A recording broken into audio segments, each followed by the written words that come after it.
Ginapa siguro sa Iloilo Police Provincial Office nga hindi maapektuhan ang mga police patrol operation sa probinsya kasunod sa parayon nga pagtaas ang preso sang gatong.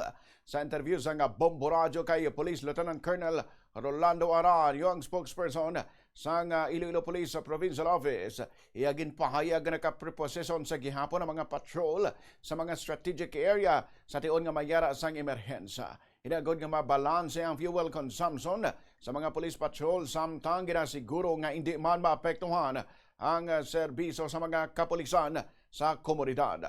Kangot man diri, temporaryo man nga nagaparegan sang virtual meeting, ang kapulisan agud malikawan ang pagbiyahe o kunang tuman nga pagkonsumo sang gatong.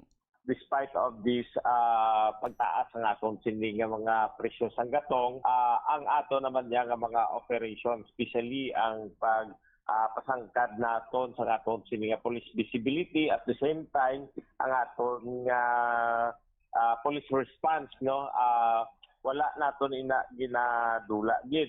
Kag of course since nga may ara kita sa pagtaas, so ang ato naman dira, no, may mga ara kita sini sa mga aliyok nga ginobra, no, para nga ano man naton balansi man naton nga hindi man matamaan ka gasto ang aton sining fuel consumption.